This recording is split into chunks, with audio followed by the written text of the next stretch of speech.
inevitably go into coalition with reform. That is the fundamental problem. It is the commitment of the current Conservative Party to being reform light, which makes reforms prospects for government so good. Hello, I'm Brendan Donnelly. I'm the former director of the Federal Trust, and today I'll be speaking to the chairman of the Federal Trust, John Stevens, about the current state of the European debate in this country and what the prospects are for its development over the coming years. John, over the past couple of weeks, we've seen Rachel Reeves and a number of other Labour luminaries speaking out more frankly and more extensively than we've heard them for a long time about the economic damage that Brexit is doing to the country. Why do you think there's been this at least partial change of mind?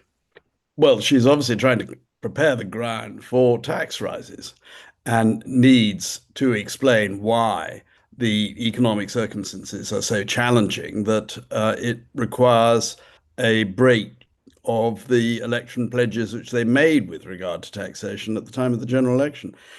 That, I think, is the principal reason. I think there's also behind that a realization of the scale of the threat that reform now constitutes electorally, and that Brexit is the weak point of reform's position, because, after all, leaving the European Union was the only policy advocated by Nigel Farage which has actually been implemented, and it's now very widely regarded as having been a serious mistake.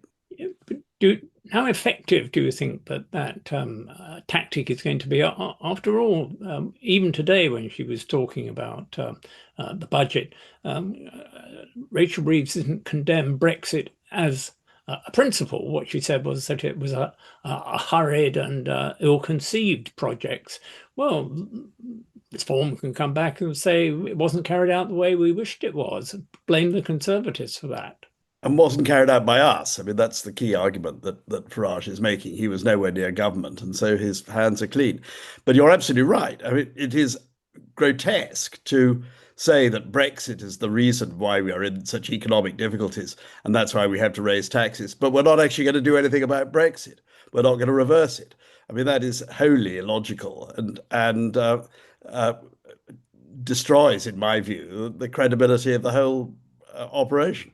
From the Labour Party point of view, you mean? Yes, Indeed. yes, yes.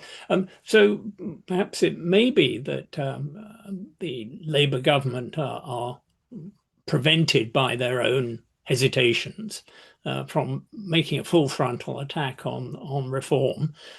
Does that improve reform's chances for the next general election, do you think? Well, there's no question that the inability of the British establishment and the British government to attack Brexit and to say that it was a mistake that should be reversed is the real reason why Farage is getting away scot-free for responsibility for the policy with which he has been completely identified and which is the basis of his entire position in British politics. And I think the reason for this is has a lot to do with the fears that the Labour Party have over the large number of its voters who voted for leaving the European Union, particularly in seats that are traditionally important for them in the so-called Red Wall in the north.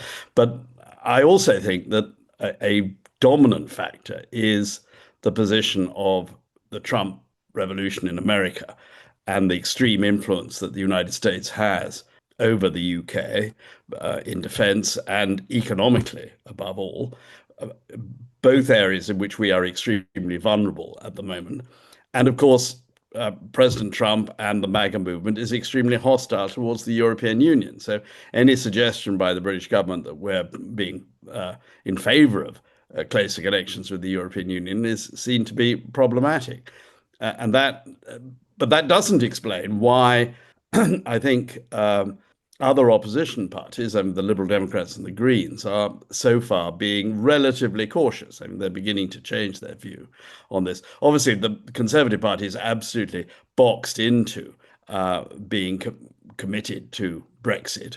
And that is what is basically eviscerating them and dragging them towards being totally vassalized by reform.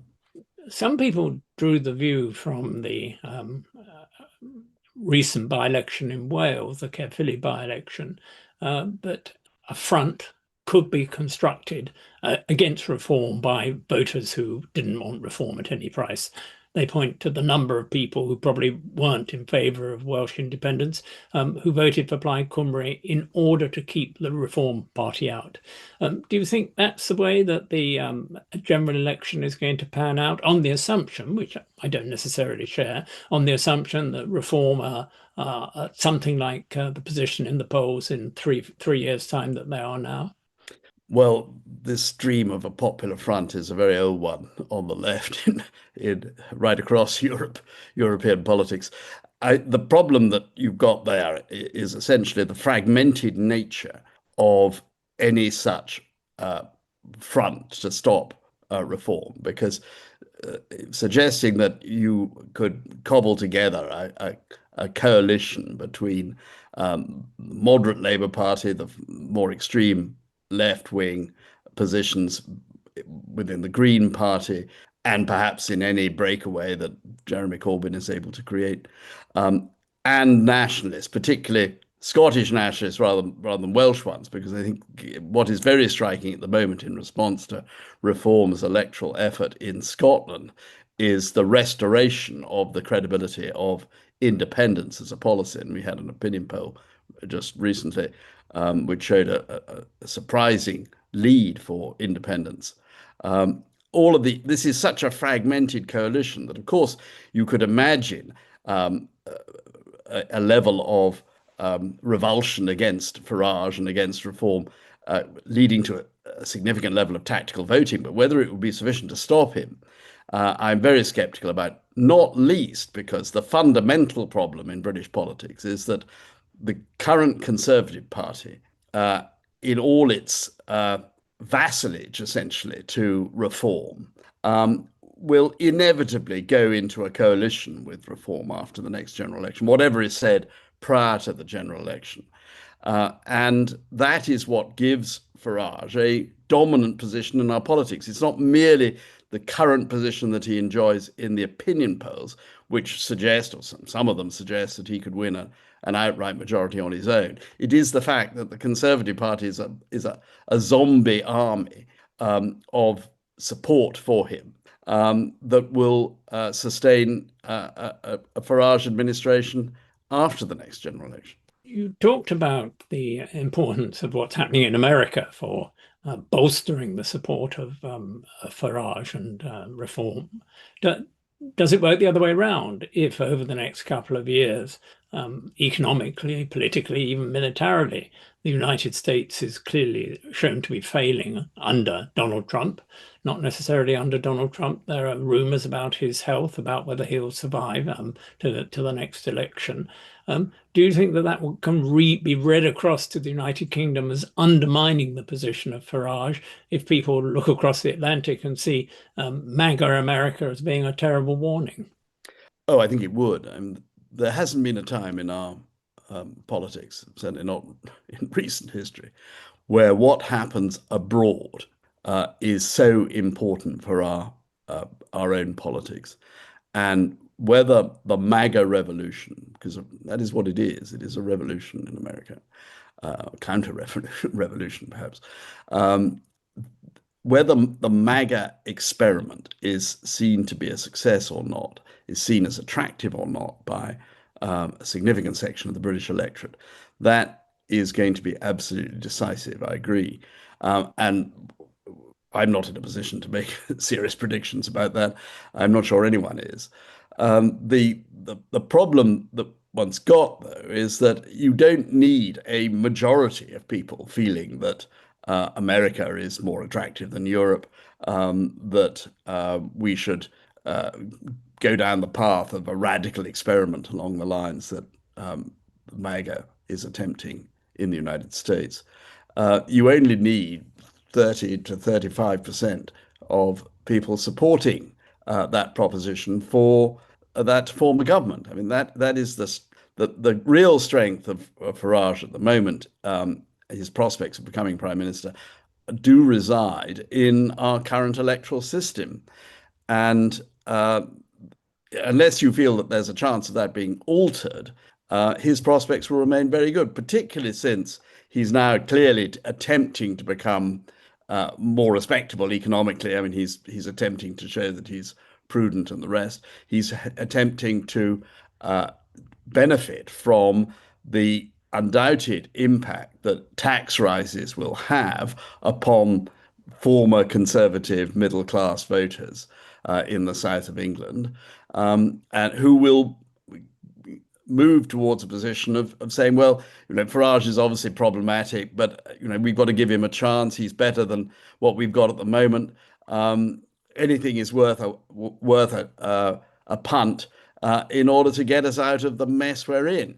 That sort of thinking is becoming more and more widespread, and you're getting figures in business and in erstwhile political leaders. As a leader today in the by William Hague in the Times saying that Farage should be a little bit more prudent, and this is what I'm advising him to do. I mean, this sort of acceptance that Farage is coming, this resignation, this inability to resist, this readiness to cave in and accept reform in government, that is what is really poisoning any attempt at resistance. Made the point that perhaps with just over 30% of the electorate, it might be possible for reform to get a majority in Parliament. I issue one cautionary word against that. Even if the progressive, the left-wing parties are themselves split, I think the electorate are quite canny about working out the best way in which they can allocate their votes, even under a first past the post system that will keep out reform. After all, at the last general election, the Conservatives were obviously the people that the electorate wanted to keep out, and they voted in a much more efficient way, from which the Liberal Democrats, the Greens, and of course the Labour Party benefited disproportionately. So the system can be gamed if the electorate want to do. But setting that aside, do you think there's any chance of a serious move towards electoral reform in the near future? That a lot of discussion has focused on the way in which the results of 2024 were anomalous. Anomalous in a number of ways, that Labour should have such a big majority with a relatively small percentage of the vote. Liberal Democrats got no more votes, but they got many more seats. And even the fact that Reform got in the mid-teens and only got five seats. A lot of people find that a very strange set of outcomes to our system, to our electoral system. Do you think there's any chance of it's being changed? Well, I do, but let me come on to that. Let me just go back to this question about tactical voting and its impact. I mean, the problem that we've got in relying on tactical voting, keeping Farage out, is firstly that the status of the Labour Party in this is very different from the status it had when there was tactical voting against the Conservatives. I think what is likely to happen, if for whatever reason Farage falters, and you do get a significant protest against him expressed in tactical voting, is that you end up with a completely hung parliament. And the problem there is that if a coalition cobbled together of the Labour Party, the Liberal Democrats, Nationalists, Greens, on current polling would be so chaotic and so difficult to sustain. Difficult to sustain, particularly with regard to Scottish nationalism, I would suggest, which would obviously want to benefit from a position of influence to push for another referendum. But also destabilizing in economic terms, because you would get elements in that coalition which would be advocating very extreme policies on the economy, which would not really be sustainable or easily combined with the program of, for example, the Labour Party or the Liberal Democrats. And so such a coalition could indeed be formed to block reform getting into government after the next election, but I'm not sure it would last very long and could collapse in circumstances so chaotic that that would be the real opportunity for reform to come in and impose its form of order and um, uh, discipline, its vision for the future that is so closely aligned to some of the stuff that we're hearing from Mr. Trump in the United States. I mean, that would almost be the perfect storm for Farage. So I don't see any real hope in that. Now, coming to proportional representation, there is no question that there is a widespread recognition that the current system is not working. And the more that we get fragmentation of the political spectrum, I mean, I'm thinking particularly of the rise of the Greens here, but also the continued appeal of the Scottish nationalists, despite their extraordinarily poor record in government in Holyrood, and the rise of Plaid in Wales, and perhaps whatever may emerge on the far left in protest groups from Jeremy Corbyn and others, that this fragmentation is such that the next general election under our current system is a complete sweepstake. No one knows exactly what would happen because very small variations in vote could make enormous differences in terms of seats. So I think that realization is certainly there. And there's no question that proportional representation is now being discussed within the councils of the Labour Party to a degree quite unprecedented. Whether this is sufficient to deliver a change in time for the next general election is, however, a very different matter. And there does seem to be a split in opinion. There are people who feel that introducing alternative voting it would be something which could be done in time for the next general election and could be pushed through simply with a massive parliamentary majority, which of course what the Labour Party have. But there are also plenty of other votes in favour of such a change in the current parliament, so that they would be able to command an overwhelming parliamentary majority, so they could push this through without a referendum. But whereas anything more complex, such as, for example, adopting the Scottish system, would be rather more difficult. That seems to be where the debate is currently lying.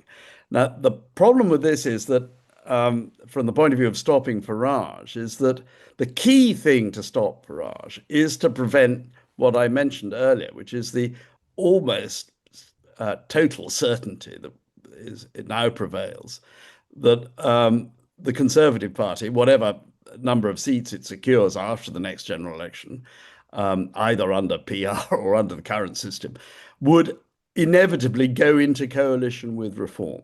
That is the fundamental problem. It is the commitment of the current Conservative Party to being Reform light, which makes Reform's prospects for government so good. And the question is, would a change in the electoral system precipitate the end of that? Would it cause, for example, a split in the current Conservative Party with a significant body going separately and saying under no circumstances would we go into a coalition with Reform, the sort of position that we see on the continent, the position that has kept Wilders out of government in the Netherlands, and lies behind the success of the moderate parties in moderate centre-right in the Netherlands in the recent election, the position that the Christian Democrats have taken in Germany towards the AfD, for example. Without that, any change in the electoral system isn't actually going to make that much difference. Certainly, AV would not make that much difference. If we were to adopt a Scottish system with a top-up list and things, that might be different. But that's where we lie at the moment. I think there is, in short, a very significant debate going on inside the Labour Party and inside the government about AV, but it has not really crystallized yet. And one key factor in whether it crystallizes or not into a concrete proposal and concrete policy is a judgment of whether such a change would entail a split in the Conservative Party. Well, as you've hinted, I'm less impressed by Farage's recent surge in the polls. I think it will be reversed quite rapidly, and I think his attempts to make himself respectable, in fact, will be counterproductive, because I think he will be making compromises that the people who want to support him will find unattractive. Let me have an opportunity on a future podcast to develop that further. But thank you very much indeed for sketching out your views. And as ever, those who live longest will know most. Thank you very much. Thank you.